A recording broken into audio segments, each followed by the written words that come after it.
Hello friends, good morning. आप सभी का स्वागत है आपके अपने चैनल वनडे एग्जाम्स 2.0 पर। यहाँ पर हम लोग देखेंगे करंट अफेयर के इंपॉर्टेंट क्वेश्चन। तो चलिए बिना किसी देरी के क्लास को स्टार्ट करते हैं और आप सभी से बता दें कि पढ़ाई जोर शोर से करिए, जितना भी सिलेबस है उसे कवर करिए और बिना किसी के सहारे आप इस एग्ज़ाम को क्वालिफाई कर सकते हैं। अगर आप सच में सपने देख रहे हैं तो उसे पूरा करने की क्षमता आपके अंदर है। जितना आप सपना देख रहे हैं उससे ज़्यादा की क्षमता आपके अंदर है। ये बहुत छोटा सपना है आपके लिए, लेकिन इसे पूरा करने की जो आपके अंदर सामर्थ्य है वो आपके अंदर तगड़ी होनी चाहिए। आप ये ना कभी सोचिएगा कि ये हम नहीं कर सकते, ऐसा नहीं हो सकता है। आपके साथ वाले ही बच्चे क्वालिफाई करेंगे और जो क्वालिफाई करेंगे ना, आप ये देखेंगे अरे ये तो बहुत नॉर्मल सा बंदा था, नॉर्मल सा इंसान था, कैसे कर सकता है। वो नॉर्मल नहीं हो सकता है। आपको लग रहा है वो नॉर्मल है, लेकिन वो किस तरीके से मेहनत कर रहा है वो आप नहीं जानते हैं। चलिए आ जाते हैं क्वेश्चन की तरफ। क्वेश्चन आप सभी की स्क्रीन पर है। हाल ही में फेडरेशन कप में गोल्ड किसने जीता? हाल ही में फेडरेशन कप में गोल्ड किसने जीता? ऑप्शन यहाँ पर हमारा सही हो जाता है ऑप्शन ए, धनलक्ष्मी ने। तो पटियाला में federation cup senior national athletics championship में महिलाओं की 100 मीटर की दौड़ हुई। तो इस दौड़ के फाइनल में एस धनलक्ष्मी ने राष्ट्रीय रिकॉर्ड धारक हैं दूती चंद, इनको हराया है। ठीक है, और ये तमिलनाडु के हैं। धनलक्ष्मी कहाँ की हैं? तमिलनाडु की हैं। धनलक्ष्मी ने 11.39 सेकंड में दौड़ पूरी की और ये चैंपियनशिप अपने नाम किया। और ये दूती चंद जो हैं ओडिशा की हैं। कहाँ की हैं? ओडिशा की हैं। और इन्होंने 11.58 सेकंड में ये दौड़ पूरी की। तो इस तरीके से दूसरे स्थान पर हैं। पहले, दूसरे और तीसरे स्थान का ये मतलब नहीं होता कि तीसरा वाला बहुत ही बेकार है, सेकंड वाला बहुत ही बेकार। 39 और 58 में कितने सेकंड, कितना डिफरेंस है, कितने सेकंड का, आप समझ सकते हैं। ठीक है, चलिए और आपको यहाँ पर बताते ही चलते हैं कि तीसरे स्थान पर कौन थी। तो ये तमिलनाडु की ही है, अर्चना सुसींद्रन, ये तीसरे स्थान पर थी। ठीक है, चलिए और यहीं पर आपको बताते चलते पुरुषों की 100 मीटर फाइनल श्रेणी में पंजाब के गुरिंदर वीर, क्या नाम है? गुरिंदर वीर सिंह ने स्वर्ण पदक जीता। जबकि तमिलनाडु के हैं एलाकिया दसन, ये दूसरे स्थान पर थे। और महाराष्ट्र के सतीश कृष्ण कुमार, ये तीसरे स्थान पर थे। तो आपको यहाँ पर हमने बता दिया पुरुषों के और महिला वर्ग दोनों में। अगले क्वेश्चन की तरफ बढ़ते हैं। नेक्स्ट है हमारा अगला क्वेश्चन है, हाल ही में किस देश के पूर्व प्रधानमंत्री मौदूद अहमद का निधन हो गया? ऑप्शन यहाँ पर हमारा सही हो जाता है option A, Bangladesh. Option A सही होता बांग्लादेश। तो ये बांग्लादेश के पूर्व प्रधानमंत्री मौदूद अहमद थे, इनका हाल ही में निधन हो गया। ठीक है, और इन्होंने बांग्लादेश के प्रधानमंत्री का जो पदभार संभाला था 1988 से 1989 के बीच। ठीक है, और बांग्लादेश के उपराष्ट्रपति 1989 से 90, उप प्रधानमंत्री 1976 से 78, और ऐसे छोटे छोटे पदभार इन्होंने संभाले हैं। ये बांग्लादेश के नेशनलिस्ट पार्टी की स्थायी समिति के सदस्य भी थे। अगले क्वेश्चन की तरफ बढ़ते हैं। नेक्स्ट हमारा क्वेश्चन आप सभी के लिए, हाल ही में विश्व बैंक के किस अर्थशास्त्री को ICRIER के निदेशक के रूप में नियुक्त किया गया? ऑप्शन यहाँ पर हमारा कौन सा सही होता है? ऑप्शन यहाँ पर हमारा सही हो जाता है, पहले ऑप्शन देखिए फिर इसे डिटेल में कवर करेंगे। ऑप्शन सी, दीपक मिश्रा। तो वर्ल्ड बैंक के माइक्रो इकोनॉमिक्स, ट्रेड और इन्वेस्टमेंट ग्लोबल प्रैक्टिस में प्रैक्टिस मैनेजर दीपक मिश्रा, इनको इंडियन काउंसिल फॉर रिसर्च, देखिए ICRIER, Indian council for research on international economic relations का निदेशक और मुख्य कार्यकारी अधिकारी नियुक्त किया गया। इसका फुल फॉर्म मैंने आपको बताया। और ये किसकी जगह पर नियुक्ति लेंगे? ये लेंगे रजत कथुरिया की जगह पर। ठीक है, जो 1 सितंबर 2012 से ICRIER के निदेशक और मुख्य कार्यकारी अधिकारी के रूप में कार्यरत थे। ठीक है, चलिए आपको यहाँ पर कुछ इंपॉर्टेंट फैक्ट बता देते हैं ICRIER के बारे में। इसकी स्थापना कब हुई? अगस्त 1981 में इसकी स्थापना हुई। और ICRIER का मुख्यालय कहाँ पर है? ये है न्यू दिल्ली में। कहाँ पर है? न्यू दिल्ली में। चलते हैं अगले क्वेश्चन की तरफ। नेक्स्ट हमारा क्वेश्चन है, हाल ही में इंटरनेशनल विमेन ऑफ करेज 2021 से किसे सम्मानित किया गया? ऑप्शन यहाँ पर हमारा सही हो जाता है कौशल्या शंकर। स्पेलिंग लिख देते हैं आप लोग यहाँ पे, कौशल्या शंकर। तो ये तमिलनाडु की हैं कौशल्या शंकर, और ये जाति विरोधी कार्यकर्ता थी और कार्यकर्ता हैं और मानवाधिकारों की रक्षक हैं। कौशल्या शंकर, इन्हें इंटरनेशनल विमेन ऑफ करेज पुरस्कार से सम्मानित किया जाएगा 2021 के। ठीक है, चलिए, और आपको बताते चलते हैं, इन्होंने जाति आधारित हिंसा के खिलाफ अत्याचार से लड़ने के लिए 2017 में शंकर सामाजिक न्याय ट्रस्ट की शुरुआत की। ट्रस्ट पीड़ितों को मनोवैज्ञानिक, कानूनी और नैतिक समर्थन प्रदान करता है और सामाजिक भेदभाव और अन्याय के खिलाफ जागरूकता पैदा करता है। अगले क्वेश्चन की तरफ बढ़ते हैं। नेक्स्ट टाइम क्वेश्चन है, हाल ही में ओलंपिक के लिए क्वालिफाई करने वाली पहली भारतीय महिला फेंसर कौन बनी है? बहुत इंपॉर्टेंट क्वेश्चन है, बहुत ज्यादा इंपॉर्टेंट क्वेश्चन है। विकल्प आप सभी के सामने, तो रिप्लाई करिए। ये 100% एग्जाम में क्वेश्चन आने के चांसेस हैं। इंपॉर्टेंट बहुत ज्यादा, ये पहली बार है, हिस्टोरिकल न्यूज आपको बता रहे, बहुत पहली बार है ये। Option C, Bhavani Devi. Bhavani Devi Olympic के लिए क्वालिफाई करने वाली पहली भारतीय महिला फेंसर बनी है। फेंसर मतलब तलवारबाजी, तलवारबाजी में पहली बार, ये रिकॉर्ड है। ठीक है, चलिए, और आपको बताते चलते हैं, ये मतलब वर्तमान में ये दुनिया के 45वें स्थान पर है, रैंकिंग में 45वें स्थान पर है। इन्होंने फेंसिंग में भारत का पहला अंतर्राष्ट्रीय स्वर्ण पदक जीता। बहुत इंपॉर्टेंट क्वेश्चन है, और इंडिया को मतलब एक तरीके से आप कह सकते हैं कि प्राउड है भवानी देवी पे। अगले क्वेश्चन की तरफ बढ़ते हैं। नेक्स्ट है, हर फील्ड में तो इतिहास रचा जा रहा है, हर फील्ड में इतिहास रचा जा रहा है। क्या इन्होंने एक दिन की मेहनत की होगी? 1 घंटे की मेहनत है। जब हम रातों रात सफल होते हैं ना, जब हम कोई रिकॉर्ड बनाते हैं, जब तगड़े रूप में सफल होते हैं, जब दुनिया हमें जानती है, लोग हमें जानते हैं, तो उसके पीछे 1 घंटे, 1 दिन, 1 सेकंड की मेहनत नहीं होती है। ना जाने कितनी नींदें, कितनी चैन, कितने सुख खराब किए जाते हैं उस एक पल के लिए। अगर सच में लगन और जज्बा होता है ना, तो कुछ चीज़ मुश्किल नहीं होती है। तो भवानी देवी जैसे लोग इतिहास रचते हैं। या हम एक एग्ज़ाम क्वालिफाई करने के लिए सोचते रहते हैं कि एग्ज़ाम क्वालिफाई होगा कि नहीं होगा, कैसे होगा, सिलेबस कवर करना है, सिलेबस कवर करना है। यहाँ पे मुझे पता है इतनी इतनी चीज़ें आ रही हैं, वहाँ पे तो सामने वाले की क्षमता का ही पता नहीं होता कि कितना तगड़ा निकल जाए, कैसे होगा। यहाँ पे तो हमें सिलेबस पता होता है, सारी चीज़ें पता होती है, वहाँ से पूछा जाता है एग्ज़ाम। अगले क्वेश्चन की तरफ चलते हैं। नेक्स्ट है, हाल ही में अपना पहला ISL खिताब किसने जीता? ऑप्शन यहाँ पर हमारा सही हो जाता है option B, Mumbai city FC ने। Option B, Mumbai city FC ने इस साल एक और ट्रॉफी जीतने के लिए ISL 2020-21 के फाइनल में किसे हराया है? ATK मोहन बागान को 2-1 से हराया है। ठीक है, मुंबई ने इससे पहले नियमित सीजन में पहले स्थान पर रह करके ISL शील्ड के साथ ही AFC champions league super stage में भी जगह बनाई थी। आपको पता होना चाहिए। और ये जो इससे संबंधित कुछ पुरस्कार आपको बताते चलते हैं। गोल्डन बॉल अवार्ड किसे मिला? गोल्डन बॉल अवार्ड किसे मिला है?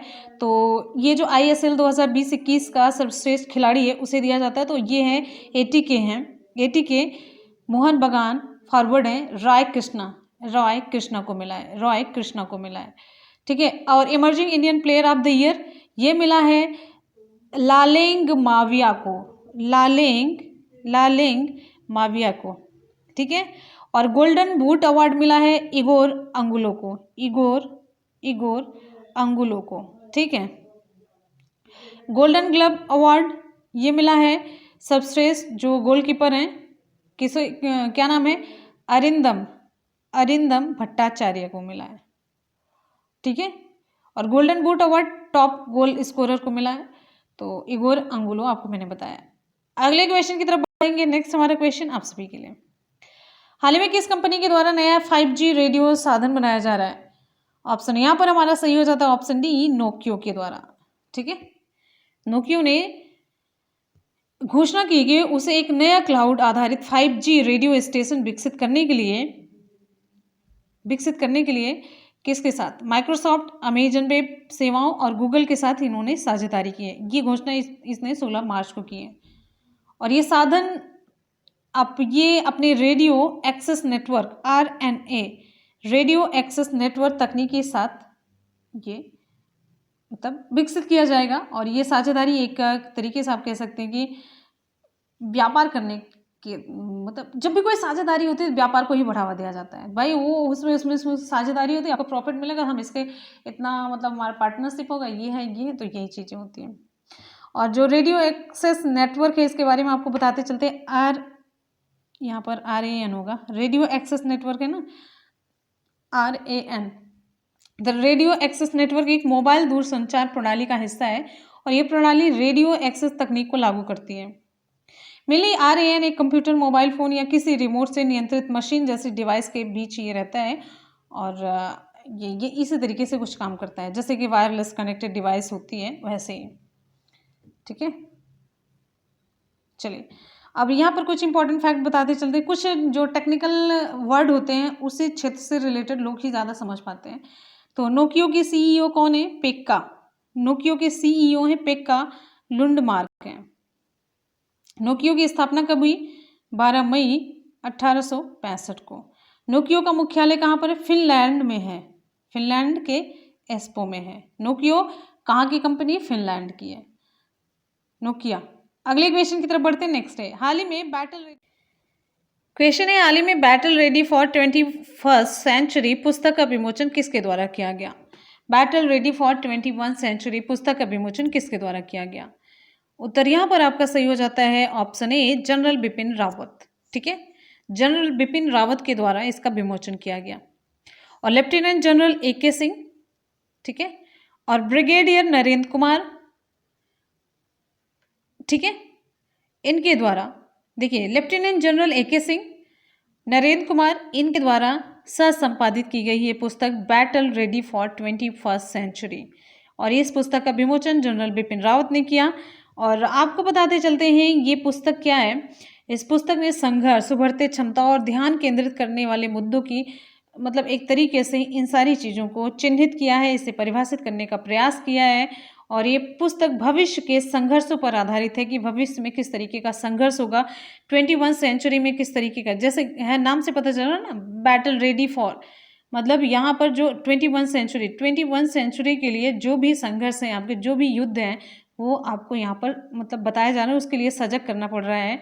और आकस्मिक युद्धों को रोकने के लिए क्षमताओं का निर्माण करना, ये सारी चीज़ें यहाँ पर आपको देखने को मिलेगी इस पुस्तक में। अगले क्वेश्चन पर चलते हैं। नेक्स्ट है हाल ही में वैश्विक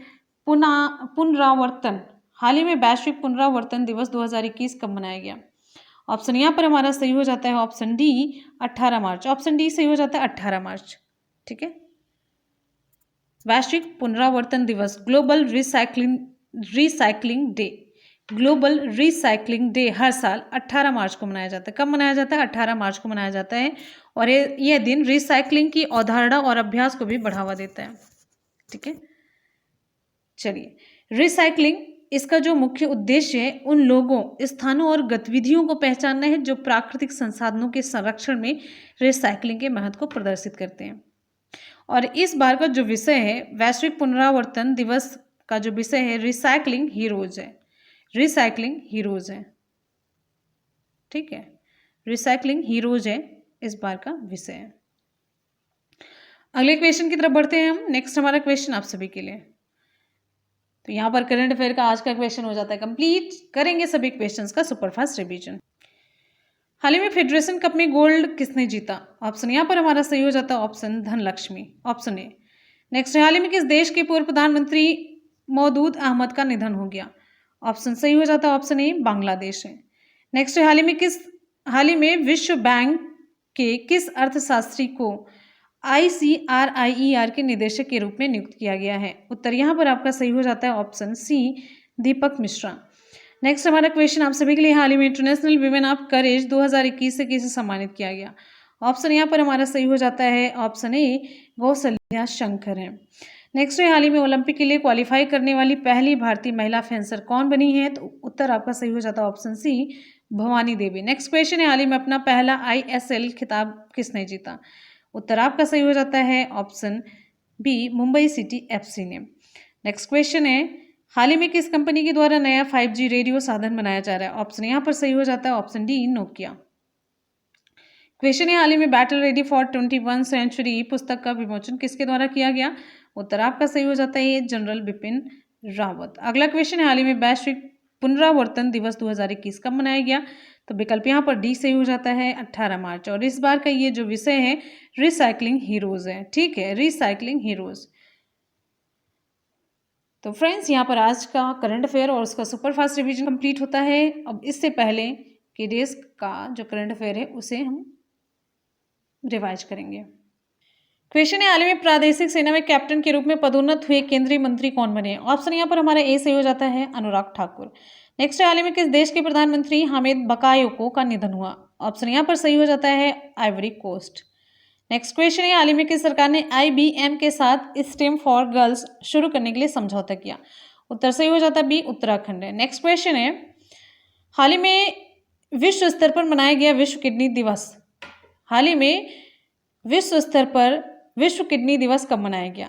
उत्तर यहाँ पर सही हो जाता है आपका बी है 11 मार्च को। देखिए 2021 के विश्व किडनी दिवस का जो विषय है living well with kidney disease. अगला क्वेश्चन है, हाल ही में दुनिया का सबसे शक्तिशाली सुपर कंप्यूटर कौन सा है जो उपयोग के लिए तैयार हो चुका है? ऑप्शन यहाँ पर सही हो जाता है ऑप्शन ए फुगाकू है। नेक्स्ट है, हाल ही में आज़ादी के कितने वर्षों को मनाने के लिए 2021 दांडी मार्च निकाला गया? उत्तर यहाँ पर सही हो जाता है ये 75 वर्ष। अगला क्वेश्चन है, हाल ही में किस राज्य केंद्र शासित प्रदेश ने हेरात का त्यौहार मनाया? उत्तर यहाँ पर आपका सही हो जाता है डी जम्मू कश्मीर ने। नेक्स्ट है, हाल ही में ARCIL के MD और CEO कौन नियुक्त किए गए? तो विकल्प यहाँ पर आपका सही हो जाता है उत्तर ए पल्लव मोहपात्रा। नेक्स्ट है, हाल ही में अंतर्राष्ट्रीय क्रिकेट में 10,000 रन बनाने वाले पहली भारतीय महिला क्रिकेटर कौन बनी है? तो उत्तर यहाँ पर आपका सही हो जाता है उत्तर सी मिताली राज। नेक्स्ट क्वेश्चन आपका खत्म हो जाता है। तो चलिए आज के सवाल की तरफ बढ़ते। नेक्स्ट है, आज का सवाल आप सभी के लिए, हाल ही में ओलंपिक के लिए क्वालिफाई करने वाली पहली भारतीय महिला फिंस कौन बनी है? इंपॉर्टेंट क्वेश्चन है, तो इसी के साथ ही आपको जवाब देना है और इसी के साथ ही क्लास को करते हैं कंप्लीट। आप लोग वीडियो को लाइक और शेयर जरूर कर दिया करिए। मिलते हैं फिर नेक्स्ट वीडियो।